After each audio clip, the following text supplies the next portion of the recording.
ఒక మసీదుకి సంబంధించి లేనిది కనుక దాని మీద ఆపాదిస్తే మొత్తం మతం మతం వస్తది. ప్రపంచంలోని ముస్లిం దేశాలన్నీ తెర మీదకొస్తాయి. ఒక చర్చికి సంబంధించిన, ఒక క్రిస్టియన్ అంశానికి సంబంధించిన ఒక తేడా జరిగిందంటే ప్రపంచంలోని క్రైస్తవ దేశాలన్నీ వస్తాయి. మన దరిద్రం ఏంటంటే భారతదేశంలో అత్యంత పవిత్ర పుణ్యక్షేత్రాల గురించి తప్పుడు ప్రచారం చేస్తే 100కి 95 మందికి పట్టలేదు. 5గురు సోషల్ మీడియాలో స్పందిస్తే ఆ స్పందన మీదన తిట్టిపోసినటువంటి వాళ్ళు 30 మంది ఉన్నారు. ఇది మన దేశపు దరిద్రం. ధర్మస్థలకి సంబంధించిన కేసులో ఇదే కీలక మలుపు.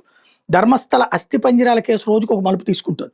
తాజాగా ఈ కేసు నిందితుల జాబితాలో బహుభాషా నటుడు ప్రకాష్ రాజ్ పేరు కూడా నిలుస్తుంది. ప్రధాన నిందితుడు చిన్నయ్య హైకోర్టు దాఖలు చేసిన పిటిషన్లో కేసు వెనక ప్రకాష్ రాజ్ పాత్రను వివరించారు.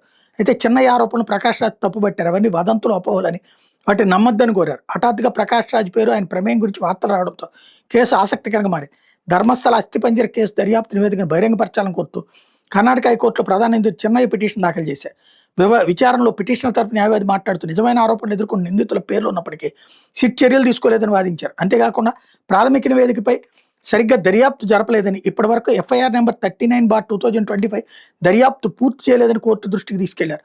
ఈ నేపథ్యంలో సిట్కి ప్రభుత్వానికి నోటీసులు జారీ చేయాలని కోరారు. ఇందుకు హైకోర్టు అంగీకరిస్తూ సిట్కి ప్రభుత్వానికి వివరణ కోరుతూ నోటీసులు జారీ చేసింది. ఇదే సమయంలో ధర్మస్థల ధర్మాధికారి వీరేంద్ర హెగ్డే మీద నటుడు ప్రకాష్ రాజ్, గిరీష్ మట్టన్నవర్ తదితరులు సుమారు 200 కోట్ల కుట్రకు తెరలేపారని తన పిటిషన్లో చెన్నై పేర్కొన్నారు.